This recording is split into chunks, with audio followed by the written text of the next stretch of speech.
Ana Flávia, há uma crítica que se faz ao movimento negro no Brasil, eu queria que você comentasse a respeito disso, de que o movimento é fraco, de que o movimento não tem força e é recente, e a gente vê uma coisa diferente aí pela sua pesquisa, né? Esses esforços, eles existem há muito tempo. Essa pesquisa, ela tem como período o século XIX, só que a gente tem que observar que essa população negra livre, não apenas as lutas de resistência no âmbito da escravidão, mas existia uma população negra livre que tanto se preocupava com os rumos do país, quanto se preocupava também com os destinos que iam ser dados ao próprio contingente populacional. É curioso, porque você tem dois problemas que foram enfrentados na maior parte da história desse país. Você tem o problema da escravidão, que a gente tende a entender como algo que atingiria os escravizados, mas, juntamente com a escravidão, você tem um processo de racialização e hierarquização, o que torna a resistência da população negra livre a todo um conjunto de violências bastante difícil. Você tem um problema colocado pela afirmação da identidade nacional, que, ao mesmo tempo em que acena com uma proposta de integração, ela não se realiza e torna a afirmação de uma identidade negra um tanto quanto dificultada. São essas questões que foram construídas historicamente que fazem com que o reconhecimento do esforço da luta negra no Brasil, seja em termos declaradamente de um movimento negro ou de outras resistências negras não formalizadas, registradas nesses termos institucionais, seja descredibilizada. No final das contas, a gente está falando do impacto do racismo no reconhecimento da história desse país e das pessoas, dos grupos que construíram essa história e que construíram essa nação. Né? Eu digo, há pessoas bem informadas, né, que não deveriam desconhecer certos aspectos da história, né? Uhum. E que, no entanto, parece que negam a importância, a relevância disso, mas há também ignorância, né? Não se sabe que houve todo esse tipo de resistência e a forma como ela se deu. Exatamente. E a ignorância tem a ver... A gente não pode subestimar as razões da ignorância, né?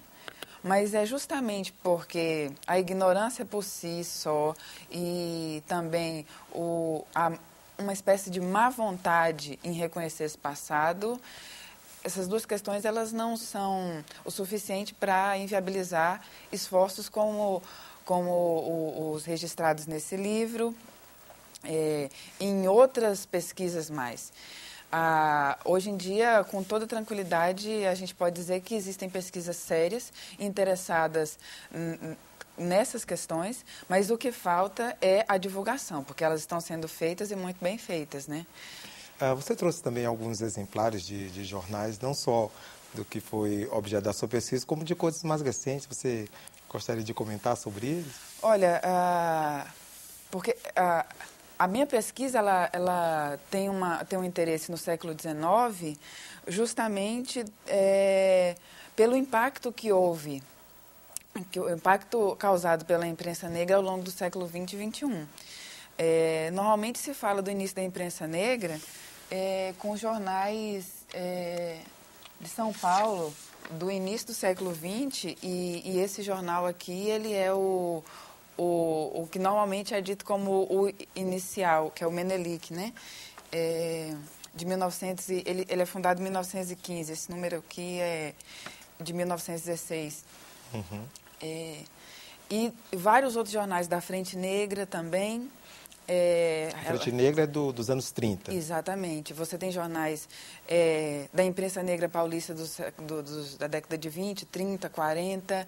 Você vai ter jornais na década de 50. Você tem todo o impacto do Estado Novo, mas e também da repressão militar, mas você tem vários suspiros, várias tentativas entre uma fase e outra, e de alguma forma há um diálogo. E quando a gente chega na década de 70, com a reorganização do movimento negro e a fundação do MNU, você vai ter o jornal do MNU, que é um jornal que marcou bastante.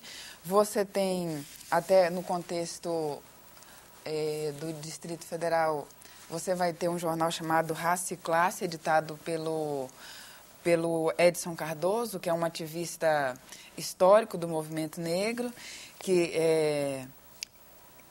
depois funda esse jornal Iroim, que essa aqui é a primeira fase do jornal Iroim.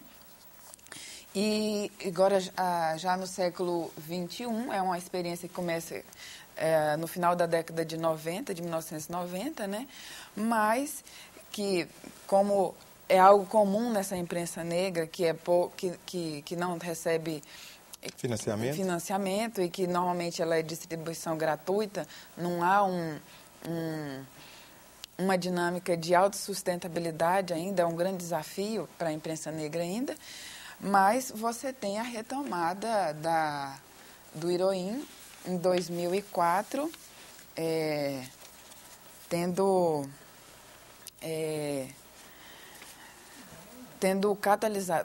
como catalisador a realização da Marcha Zumbi Mais 10. Zumbi Mais 10, o que implica que em 95 aconteceu também uma outra marcha. Dos 300 anos. Né? Dos 300 anos, né? Em que, novamente, todas essas questões foram pontuadas, bastante coisa foi publicada,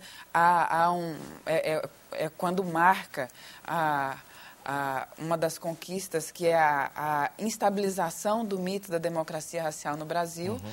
Eu falo instabilização porque, infelizmente, há um esforço constante de reafirmação da inexistência de racismo no Brasil via essa exaltação do mito da democracia racial. Inclusive no parlamento, né? Sobretudo, né? Agora, o nosso programa está chegando ao fim, Ana Flávia. Eu queria que você falasse um pouquinho sobre a sua pesquisa hoje no doutorado lá na Universidade de Campinas. Bom, enquanto a pesquisa de mestrado foi atrás dos produtos da imprensa negra, eu escolhi, para o doutorado, pesquisar as pessoas. Que pessoas eram essas? E aí, a partir disso, eu selecionei pessoas que ficaram bastante esquecidas nesse processo da abolição, que foram esses editores do jornal A Pátria e o Progresso de São Paulo, né? Eu procurei ir atrás de discutir um pouco sobre as trajetórias dessas pessoas e em diálogo com outros intelectuais, jornalistas negros do período, num diálogo entre a província depois Estado de São Paulo e Rio de Janeiro. E, a partir daí, vários outros personagens pouco lembrados ou absolutamente esquecidos têm emergido dessa pesquisa. E aí é um esforço de se pensar como a cidadania negra foi sendo defendida e elaborada no pré-abolição e no pós-abolição. Ok. Ana Flávia, muito obrigado pela sua entrevista aqui no programa Cidadania. Nós conversamos com a historiadora Ana Flávia Magalhães Pinto, autora do livro Imprensa Negra no Brasil do século XIX, da editora Selo Negro. Comentários sobre esse programa você pode enviar pelo endereço tv@senado.gov.br. Para rever esse programa ou fazer o download, acesse nossa página www.senado.gov.br/tv. A você que nos acompanhou, muito obrigado pela audiência e continue com a nossa programação.